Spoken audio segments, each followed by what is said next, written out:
네, 이번에 한미 정상회담 관련 야당 입장 들어보도록 하겠습니다. 국회 외통위 국민의힘 간사 맡고 있는 김건 의원 나오셨습니다. 안녕하세요. 네, 안녕하세요. 김건희입니다. 네, 지난번에 약속하신 것처럼 스튜디오 나와주셔서 너무 감사합니다. 네, 빨리 얘기를 들어가죠. 시간이 많지 않아서 한미 관세 협상 학점으로 주면 몇 평점 어떻게 주면 됩니까? A뿔에서부터 F까지.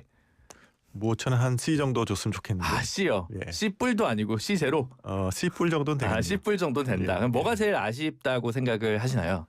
그러니까 이게 이제 중간에 트럼프식 충격요법이 한번 있지 않았습니까? 3,500억 불 선불로 내라 뭐 이런 것 때문에. 근데 이제 그래서 저희 국민들이 이제 와 큰일 났다 이런 생각을 하는 바람에 약간 착시가 있었던 것 같아요. 근데 객관적인 거를 그냥 보자 그러면 그걸 빼면 우리 정부가 처음에 설명한 것은 175억 불 정도 그게 이제 현금 투자가 될 거라고 국민들에게 설명을 했고, 네. 그 다음에 근데 그게 미국과 합의가 되지 않았다고 얘기했고, 그리고 나서 이제 몇 달 후에 얘기한 건 2천억 불을 결국 10년에 걸쳐서 현금으로 투자하겠다 그랬으니까, 근데 그게 1년에 한 200억 불이면 거의 우리가 할 수 있는 맥시멈이지 않습니까? 네. 결국은 우리가 할 수 있는 맥시멈을 미국이 받아냈다 이렇게 보면 되는 거니까. 그래서 그렇다 그러면 물론 저도 협상 많이 해봤는데 네. 진짜 힘들고 네. 하늘이 노래지고 막 위궤양 생기고 그렇거든요. 그 노력하신 거 제가 다 알아서 좀 이렇게 학점을 짜게 드리는 게 너무 죄송스럽지만, 네.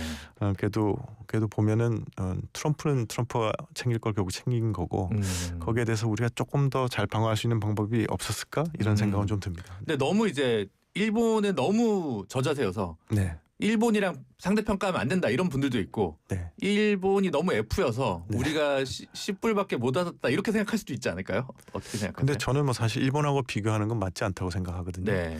왜냐하면 일본하고 우리는 뭐 경제 사정도 완전히 다르고, 일본은 그 MOU에 서명하고도 우리는 계속 뭐 1%, 2%밖에 안 된다 전체에 직접 투자는. 네. 뭐 이런 식으로 아직도 얘기하고 있거든요. 네네네. 그래서 이게 도대체 뭐 이면 합의가 있는 건지 일본은 뭐 알 수도 없고, 그래서 그다음에 또 우리도 우리 문안이 좀 뭐 낫다고는 얘기하지만 제가 아직 문안을 못 봤기 때문에, 네. 예, 저 같은 실무를 하는 사람은 문안을 보기 전에 좀 평가하기가. 실제로 미일도 지금 팩트 시트가 서로 다르다고 그래가지고 또 논란이 됐는데, 네. 미국이 이거는 고압적인 외교를 하는 겁니까? 아니면 이제 뭐 고압적인 외교죠. 제가 이제 봤더니 트럼프 대통령이 이제 이 보통 부동산 개발업자 출신이잖아요. 네. 그래서 자기 동맹국과의 관계를 부동산 개발업자하고 그 협력업체들 관계로 자꾸 생각하시는 것 같아요. 그러니까 이제 이게 뭐 빌딩을 같이 협력해 짓는다는 공동의 목표가 있긴 있는데, 네. 이제 그 과정에서 이제 그 뭐 본업체가 돈을 벌려 그러면 단가도 좀 후려치고 이래가지고 최대한 이 공기도 당기고 단가 후려치고 뭐 이렇게 해서 적정한 단가만 주고 그렇게 하는 거지 않습니까? 그런 식으로 지금 하시는 것 같은데, 다만 이제 거기서도 분명히 인식이 있습니다. 그 아트 오브 더 딜이라는 책에 보면 그래도 결코 이 망하게 하면 안 된다. 그런 얘기 나오거든요. 네. 그러니까 우리도 그거 좀 믿고 조금 전략을 잘 세워서 갔더라면 이렇게까지 겁먹지는 않았지 않았을까 이런 생각은 듭니다. 그러니까 네. 그런 생각 들더라고요. 이제 뭐 한국은행에서 보유한 미국 국채가 뭐 한 4천억 불 있다고 하는 얘기를 전 본 것 같은데, 아니면 그렇지는 않을 거고요. 4,200억 불 중에 한 70%가 미국 국채다. 뭐 이렇게 하면 미국 국채로 갖고 있는 금리를 다 토해내고 조금 더 얹어서 토해내나 이런 생각이 들긴 하더라고요. 계산법으로 따지면. 그래서 뭐 이걸 어떻게 할지 또 국회 비준을 또 어느 정도 받아야 될 거라고 보시죠? 이 부분은 특별법 만든다는 얘기도 있던데. 이거는 그래서 지금 뭐 구속력 없는 MOU 이런 얘기를 해서, 네. 그래서 이런 얘기가 처음 나왔을 때 또 국회가 비준을 하는 건 아니고요. 네. 국회가 비준 동의를 하는 거거든요. 네. 일부 조약에 대해서. 그래서 비준 동의를 받을 거냐고 제가 분명히 국회에서 물어봤습니다. 그 대정부 질문 때. 네. 그 당시에는 김민석 총리나 조현 외교부 장관이나 다 비준 동의를 받겠다 그래서, 네. 저는 그렇게 이해하고 있는데, 네. 오늘 구현철 그 장관께서 국감에서 다른 얘기를 해서 네.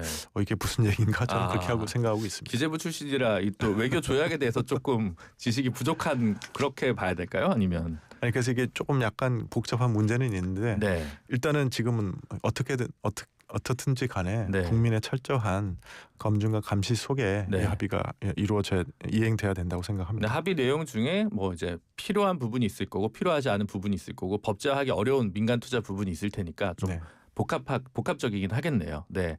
그럼 잠수함 얘기로 좀 넘어가 보도록 하겠습니다. 이거를 앞에 나온 김병주 의원은 자주국방에 아주 큰 뭐랄까 한 발자국 나아간 것이다 이렇게 되게 높게 평가를 했는데 의원님 보시기엔 어떻습니까? 그렇죠. 왜냐하면 이게 궁극의 무기거든요. 네. 원자력 잠수함이라는 게. 네. 그래서 이거를 우리가 이제 오랫동안 가지려고 노력해왔고, 그다음에 지난 대선에서도 우리 대선 후배 공약에 다 있었고, 그다음에 이제 이 정부가 이제 들어서자마자 저도 그렇고 저희 당 많은 의원들이 이제 대정부 질문이라는 걸 통해서 이걸 해야 된다고 주장해 왔기 때문에 네. 그래서 이거에 된 건 상당히 진전이죠. 진전이 다만 제가 좀 안타까운 거는 이게 사실 엄청난 군사 기밀에 속하는 상황이거든요. 네. 그거를 정상회담에 공개되는 부분에 말씀을 하셔서 네. 그래서 왜 이러실까? 왜냐하면 그래서 오늘 당장 중국이 반응이 나왔지 않습니까? 네. 이게 저기 뭐 핵 확산 의무를 지켜라 뭐 이런 식으로 나왔는데 한미가. 근데 이게 지금 중국이 오커스 때 했던 거거든요. 이 주장을 갖고 집요하게 방해를 했습니다. 네. 그래서 중국의 방해 공작을 우리가 불러들일 이유가 없지 않습니까? 그래서 이 얘기를 왜 이렇게 공개적으로 하셔서 그러니까 그 국립외교원장 출신인 김준영 의원도 그런 얘기를 하시고 네. 어제 유영원 의원도 저희한테 인터뷰 그렇게 하셨는데 네. 앞에 김병주 의원은 그렇게 언론에서까지 얘기를 해서 압박을 했어야 따낼 수 있었다. 이것은 부득이한 표현 아니었겠냐라고 김병주 의원은 주장을 하시는데 어떻게 외교관 출신으로서 의원님 보시기에는 그럴까요? 뭐 저는 그렇게는 생각이 안 들고요. 네. 예.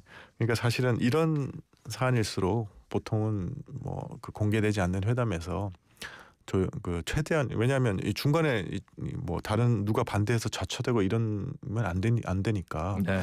그래서 기밀을 유지하면서 해야 되지 않을까 뭐 이런 생각이 뭐 하고 이미 있습니다. 이제 끝났네요. 네. 근데 이제 이건 뭐 이제는 헤쳐가야죠. 네. 할 수 없습니다. 예. 그 국방위 소속 유영원 의원은 이거 국방부에 맡기지 말고 아예 총리실 직속으로 해서 국책 사업으로 전환해야 된다. 이 잠수함 사업은 워낙 이제 유명한 군사 쪽 이제 전문가시니까 그런 네네. 주장을 하는 것 같은데 네. 이거는 뭐 당 입장은 아니고 유영원 의원 개인 입장으로 봐야 되나요? 어떻게 의원님 보시기엔 어떻습니까? 아니 뭐 유영원 의원님이 이제 전문가시니까 네. 전문가께서 하시는 말씀이 일리가 당연히 있을 거고 그다음에 일리가 있는 말씀하시면 당에서도 많이 그렇게 받아들이겠죠. 근데 이제 뭐 확정돼서 막 그런 건 아닌 것 같고요. 네. 다만 이제 그 방향성이라는 거는 국가가 이제 이게 이제 중요한 상황이니까 국가가 좀 총력을 기울여서 해야 된다 뭐 그런 강조점이지 않습니까? 네. 그런 뜻에는 저도 동의합니다. 네. 그 이제 원래 그 대학 졸업하고 쭉 이제 직업 외교관으로 쭉 오래 이제 생활을 하셨는데 그러다 보니까 이제 확실히 우리 문제가 아니더라도 늘 이제 외교가의 관심이 의정 생활 아니더라도 가실 수밖에 없는 그런 그 커리어시잖아요. 그래서 네. 미중 정상회담은 사실 우리나라에서 열려서가 아니라 이게 지금 굉장히 오랜만에 열린 거여서 네. 전 세계가 주목하고 있는 이슈는 많은데 공항에서 만나서 금방 끝났습니다. 네. 그래서 기자회견도 특별히 공동 기자회견도 없고 예. 이거는 어떻게 봐야 될까요? 아니 그래도 이제 일종의 휴전을 한 거지 않습니까? 왜냐하면 이게 그 관세 전쟁이나 이렇게 전면전으로 하면 우리가 사실 엄청난 피해를 입을 수가 있습니다. 네. 그렇지 않습니까? 희토류라든가 뭐 이런 것들이 다 그래서 이렇게 그래도 이런 봉합이 돼서 일단 한 1년 정도 시간 본 거지 않습니까? 그런 것만 해도 우리한테는 상당히 잘 된 일이죠. 네. 그다음에 이제 그래도 그런 장소를 제공하고 그 두 나라가 이제 우리가 제공한 장소에서 그런 봉합을 해냈다는 게 우리가 좀 기여를 한 거니까 그런 의미에서는 우리가 뿌듯하게 생각해도 될 것 같습니다. 아 그렇습니까? 네. 아직 이번에 에이펙 준비가 충분치 않았다 뭐 이런 비상이다 뭐 이런 얘기도 많이 들은 것 같아서 네. 이번에 뭐 장소도 갑자기 박물관에서 또 뭐 호텔로 바뀌고 막 이렇게 해가지고 여러 가지 있었는데. 근데 그 장소 결국은 한미 정상회담에 쓰고 네. 한중 정상회담에 또 쓸 거고 그래서 네. 더 잘 됐죠. 뭐. 네. 아 그렇군요. 그 지금 그 미중 갈등 속에서 사실 또 이제 한중 관계도 최근 몇 년간 뭐 사드부터 시작해서 어쨌든 간에 부득이하든 뭐 어쨌든 간에 조금 악화 일로고 교역량 자체도 조금 이렇게 네. 줄었습니다. 그래서 그동안 줄었던 미국과의 교역량 수출량이 좀 늘고 이제 미국과 중국이 좀 비슷하긴 한데 네. 그럼에도 불구하고 사실 우리 기업들도 많은 피해를 좀 봤다고 할 수 있지 않습니까? 이제 그 중국 시장에 진출했던 기업들이요. 네. 그래서 한중 관계 이게 지금 이제 또 시진핑 주석과 이제 이재명 대통령 이제 만남이 준비돼 있는데 한중 관계는 어떤 방식으로 좀 푸는 게 좋을지 왜냐하면 미국은 계속 이 양다리 외교 안 된다라고 트럼프 대통령이 강하게 압박하고 있지 않습니까? 네. 그래서 이거 관련해서 의원님 생각하기에는 우리 슬기로운 지혜가 뭐가 있을까요? 그건 이제 우리가 숙명이죠. 왜냐하면 이제 우리 한미 동맹이라는 게 우리 대외관계의 근간이거든요.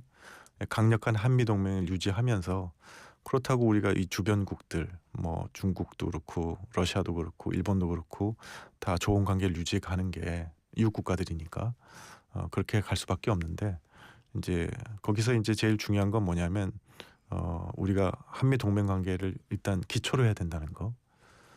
그다음에 이제 그래서 중국으로 하여금 어떤 헛된 기대, 가령 한미 동맹이 뭐 약화되고 중국 쪽으로 올 수도 있다, 뭐 이런 거는 확실히 아니라는 거를 인식시키고, 그렇지만 그러한 전제 조건 하에서 우리가 중국하고 호혜적인 관계, 상호 존중의 관계, 그걸 발전시켜갈 충분한 의지와 역량이 있다는 걸 보여주면, 그러면 양자 관계들이 다 안정이 될 것 같거든요. 네. 그런 어떤 일관된 태도를 우리가 보여야 되지 않을까? 저는 그렇게 생각하고 있습니다. 그 중국 문제 관련해서 막 김은혜 의원 같은 경우는 부동산, 뭐 의료보험, 뭐 또 뭐죠? 여러 가지 뭐 쇼핑한다, 그래서 금지해야 된다라고 얘기가 있고, 심지어 그 국민의힘에서는 요즘 또 중국인 무비자 정책도 철회해야 된다. 근데 이제 상호주의로 먼저 사실은 한국한테 보여준 거고, 이게 윤석열 정부 때 이미 추진됐다고 저는 보도에서 봤거든요. 시행 시기가 지금이지. 그래서 이런 주장이 한중 관계 개선에 도움이 될지 의원님 보시기에는. 그러니까 이제 아마 김은혜 의원께서 말씀하시는 건 이제 사실 중국인뿐만 아니라 우리의 제도가 어떻게 우리 국민들이 외국인에 비해서 역차별을 받게 되는 현상. 근데 이제 중국인들이 제일 많이 오니까 이거는 문제가 있는 거 아니냐, 고쳐야 되지 않느냐, 뭐 그런 주장을 하신 거고요. 제가 생각할 때는 그것들이 이제 우리 국민들한테 많은 불만 요인이 되지 않습니까? 왜 우리보다 외국인들이, 그러니까 동일한 혜택을 받는 건 괜찮은데 역차별을 받아서 우리 국민보다 더 혜택을 받는 건 좀 이상한 거 아니냐. 근데 그런 제도는 좀 개선해 나가는 것이 한중 관계의 건강한 발전을 위해서 더 좋다고 생각해서. 다만 이제 그걸 너무 자극적으로 막 반중 감정에 실어가지고 막 하는 거는 저는 반대지만 그런 제도 개선 자체는 좀 필요하다고 생각하고요.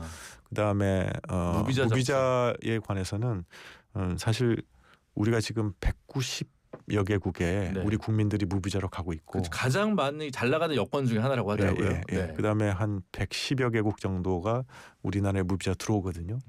왜 이렇게 하냐 하면 사실은 국민들이 자유롭고 편리하게 왕래할 수 있어야 양국 관계가 발전하고 양국의 경제 관계도 활성화되고 하는 거니까 기본적으로 무비자의 방향으로 가는 게 맞습니다. 그래서 이제 그런 의미에서 이제 중국도 우리 국민에 대한 무비자를 하고 우리도 이제 중국에 대한 무비자를 하는 거니까 이거는 방향은 올바른 거죠. 다만 이제 어떤 정책을 했을 때 또 어떤 부작용 같은 게 있을 수 있지 않습니까? 가령 이제 중국은 인구가 아주 많은데 많은 중국 여행객들이 와서 어떤 불법 체류자가 된다거나 이제 범죄 연루된다 이러면 곤란하니까, 그런 부분에 있어서는 저희가 잘 모니터링해서 부작용을 줄이는 방법, 그다음에 부작용이 정 줄지 않으면 어떤 다른 개선책이 없을까, 이런 걸 찾아보는 노력 같은 건 좀 있어야 된다고 생각합니다. 시행한 지 얼마 안 됐으니까 바로 철회하자고 하는 거는 외교상에는 좀 안 맞지 않나라는 생각이 들어서. 그래서 뭐 저는 그런 주장을 하지 않고 있습니다. 알겠습니다. 지금 막 기사 보다 보면 이제 최근에 이제 한미 이번 정상회담 같은 경우도 이제 조금 마이너한가라고 하는, 우리가 이걸 다루는 게 조금 이상한가라고 하는 그런 것들이 있는데, 외교관 출신이니까 제가 궁금해서 여쭤보는 건데, 그러니까 무슨 무궁화 훈장 주고 뭐 금 이렇게 주고, 이게 뭐 트럼프가 좋아했다 이러고 하는 것이 실제로 외교 협상이나 이런 거에서 도움이 된다고 생각하십니까? 그래도 어떤 그런 의전이나 선물 이런 것들이 주는 것이 뭐 분위기를 좀 아이스 브레이킹 할 때 효과가 있을지 몰라도 그렇게 어느 정도 의미를 외교계에서는 좀 두는지 좀 궁금하긴 합니다. 제 경험상은 가장 중요한 건 국가의 이익이었던 것 같고요. 이제 뭐 국가 이익이고, 그다음에 이제 근데 국가 이익을 정의하는 사람이 이제 정책 결정자들이니까 그 정책 결정자들에 대한 의전은 좀 이분이 활동하는데 불편함이 없도록 잘 하는 게 중요하고요. 그렇지만 뭐 선물이나 뭐 이런 것들이 뭐 그렇게까지 효과적이었다는 느낌은 안 드는데, 근데 트럼프 대통령은 독특한 분이니까 이렇게 어떻게 했는지 모르겠습니다. 그런데 이제 뭐 아침에 이제 미국 뉴스들을 보니까 이게 재밌는 게 그 지금 미국에서 그 No King Demonstration이라고 네, 그렇죠. 우리는 왕이 없다 이런 네. 데모를 막 하고 있는데 네. 우리나라에서 이제 왕관을 갖다 왕관을 줬다 뭐 줬다니까. 이런 게 좀 화제가 되긴 되는 것 같더라고요. 네, 알겠습니다. 그리고 또 이례적인 게 물론 뭐 트럼프 대통령 항상 이례적입니다만 김정관 장관 굉장히 터프하다. 네. 장관 잘 뒀다 이렇게 평가하는 거는 네. 실제로 이제 굉장히 뛰어난 협상력을 이번에 장관이 보여줬다고 저희가 봐도 되는 건가요? 저는 뭐 그거 보고는 기분이 별로 안 좋던데요. 아, 그래요? 왜냐하면 미국 측에 네. 터프한 협상가는 누구였습니까? 아, 트럼프 본인이잖아요. 네. 근데 우리 쪽은 김정관 장관이 터프한 거면 아, 네. 저기 우리 대통령 어디 가신 겁니까? 우리 대통령 협상 터프하게 안 했다는 얘기잖아요. 네, 알겠습니다. 오늘 말씀은 여기까지 듣도록 하겠습니다. 의원 너무 감사합니다. 예, 고맙습니다. 네, 지금까지 국민의힘 김건 의원이었습니다. 네.